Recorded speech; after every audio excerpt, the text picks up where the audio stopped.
लगाओ हेडिंग, फिर लिखना है ना तुम्हारे को, ये लिखना है। चलो, relation between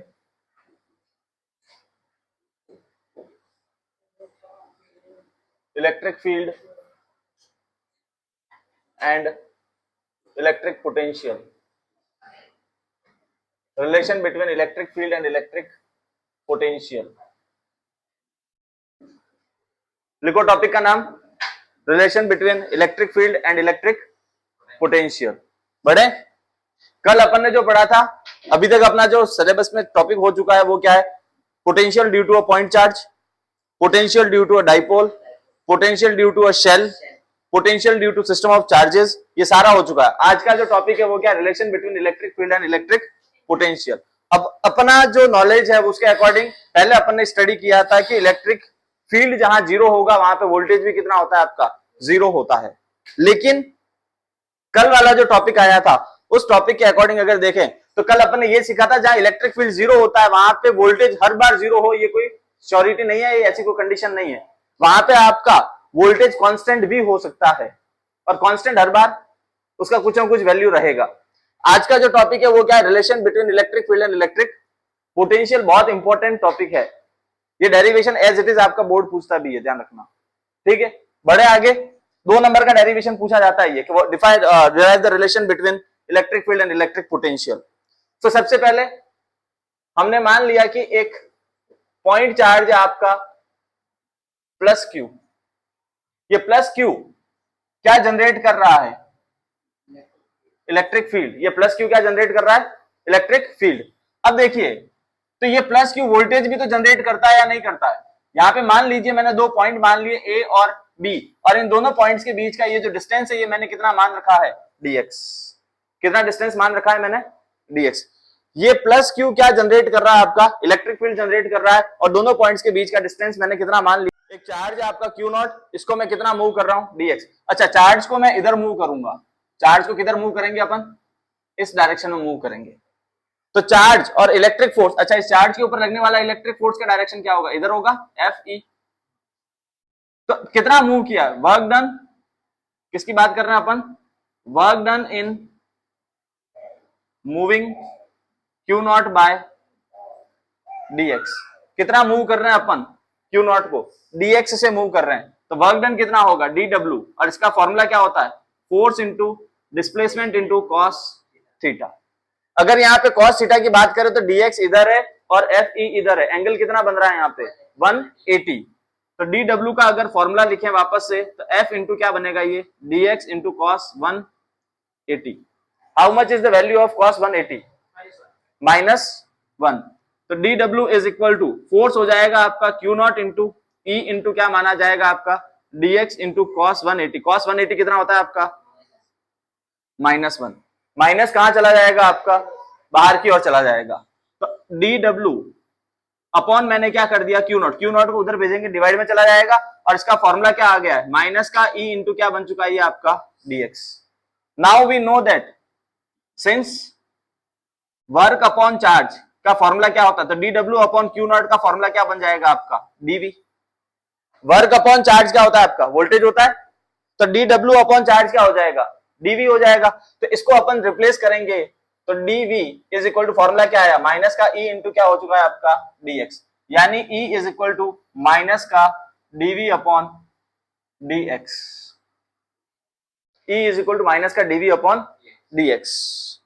DV upon dx को हम लोगों ने एक नाम दिया है, और इसको बोला जाता है आपका पोटेंशियल ग्रेडियंट। क्या नाम दिया जाता है? पोटेंशियल ग्रेडियंट नाम दिया जाता है। ग्रेडियंट के बारे में बार बार एक्सप्लेन करता हूं, ग्रेडियंट शब्द बहुत इंपॉर्टेंट होता है हमारे लिए। ग्रेडियंट होता क्या है? तो ध्यान रखना, जब भी कोई क्वांटिटी डिस्टेंस के हिसाब से बदलती है, किसके हिसाब से बदलेगा? डिस्टेंस के, यानी change in that quantity per unit length.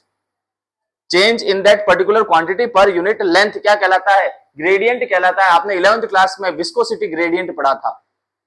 क्या पढ़ा था? Viscosity gradient. 11th क्लास में आपने ग्रेविटेशन वाले चैप्टर में पोटेंशियल एनर्जी ग्रेडियंट पढ़ा था, ठीक है। तो ये ग्रेडियंट का मतलब होता है change in that quantity with unit distance. Dx के हिसाब से कौन बदल रहा है आपका? वोल्टेज बदल रहा है, तो इसको अपन लोगों ने क्या बोल दिया? पोटेंशियल ग्रेडियंट बोला। अच्छा, here negative shows that the direction of electric field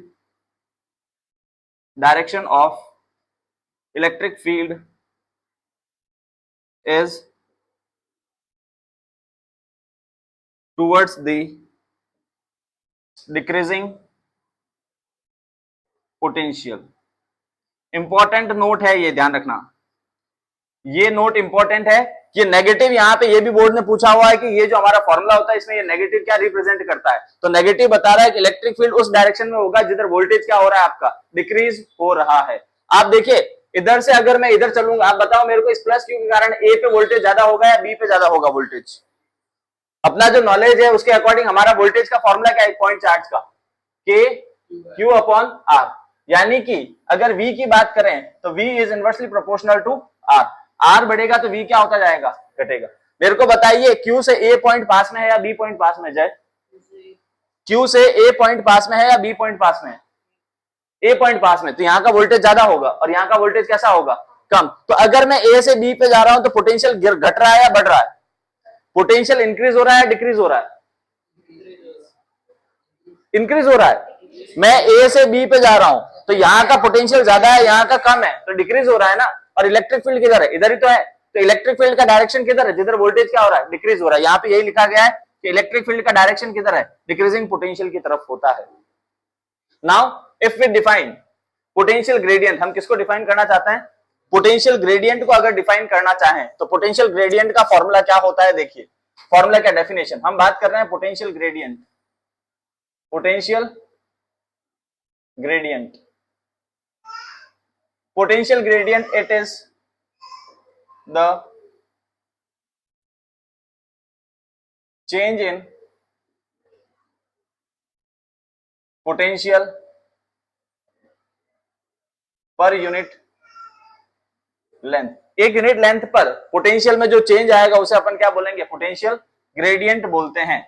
अच्छा, इस फॉर्मूले के अकॉर्डिंग बात करूं तो वो तो ग्रेडियंट होता है, वेरिएशन विद लेंथ क्या बन जाएगा तुम्हारा, ग्रेडियंट हो जाएगा। ग्रेडियंट, हाँ ग्रेडियंट के लिए वेरिएशन विद लेंथ कह सकते हैं अपन। ऐसा यूनिट ऑफ इलेक्ट्रिक फील्ड, किसकी बात कर रहे हैं, ऐसा यूनिट ऑफ इलेक्ट्रिक फील्ड। इस फॉर्मूले के अकॉर्डिंग अगर जाऊंगा तो डीवी का क्या होता है, वोल्टेज, और इसका क्या बन जाएगा, मीटर, यानी इसका फॉर्मूला क्या, इसका यूनिट क्या बनता है, वोल्ट पर। तो ध्यान रखना इलेक्ट्रिक फील्ड का एक और यूनिट आता है अपने सामने जिसका नाम क्या है, वोल्ट पर मीटर। आपको फर्स्ट चैप्टर में मैं लिखवा चुका हूं, ठीक है, लेकिन वहां पे मैं बोला भी था कि सेकंड चैप्टर जब पढ़ेंगे तो इसको अपन क्लियर करेंगे, इसका नाम वोल्ट है, वोल्ट पर मीटर क्यों रखा गया है। तो according to this formula volt per metre, छाप दो अब इसको।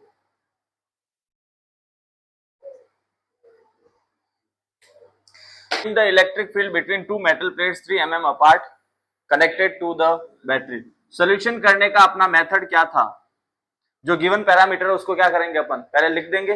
गिवन पैरामीटर क्या क्या है आपके, एक तो आपको डिस्टेंस दे रखा है, कितना दे रखा है आपको, डिस्टेंस 3 mm दे रखा है। आपको एक पोटेंशियल दे रखा है V, कितना दे रखा है आपको, 12 वोल्ट। और आपसे क्या पूछा है, इलेक्ट्रिक फील्ड। अपना जो बेसिक फॉर्मूला है वो फॉर्मूला क्या है, E इज इक्वल टू क्या है, dV अपॉन dr, ठीक है। V पोटेंशियल है और ये क्या है, डिस्टेंस। यहाँ पे मैंने नेगेटिव साइन यूज नहीं किया है।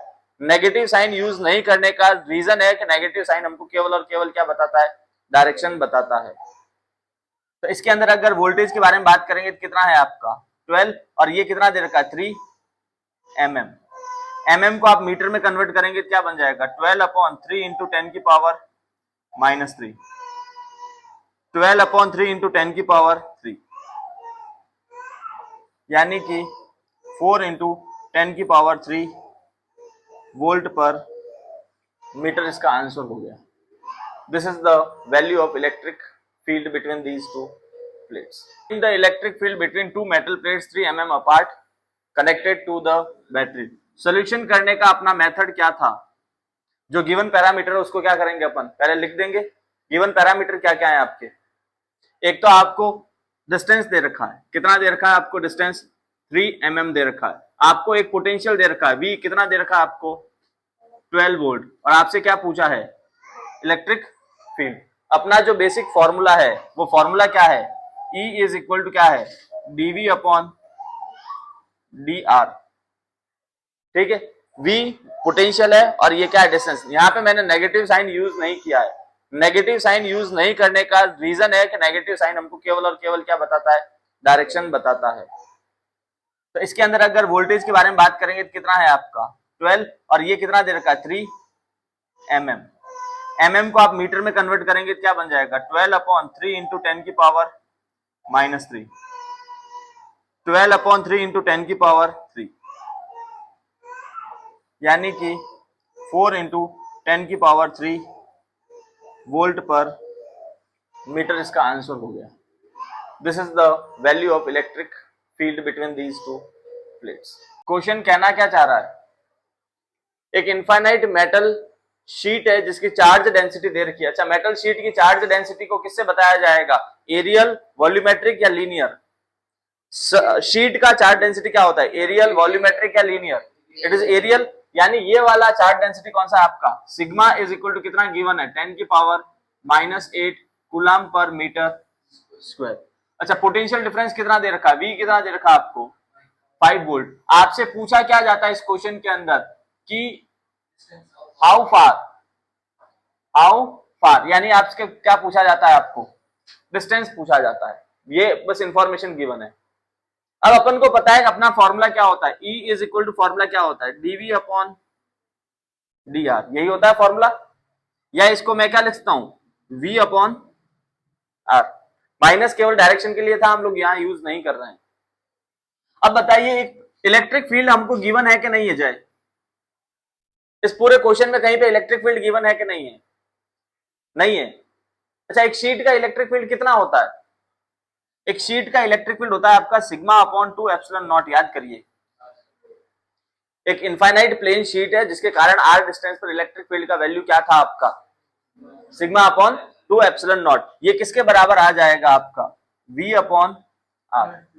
सिग्मा गिवन है कि नहीं है। अच्छा, यहां से अगर r का फॉर्मूला बात करें तो कितना आ रहा है, r का फॉर्मूला आ रहा है V upon sigma into 2 epsilon naught.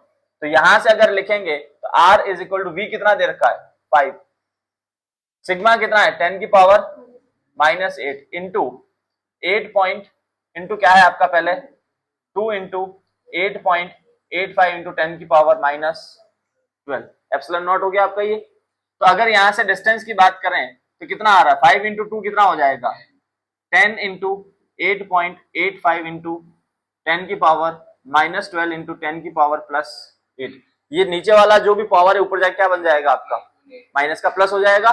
तो it is r equal to 8.85, कुछ नहीं मतलब पावर कितना है 1, यानी टोटल पॉजिटिव पावर कितना है 9।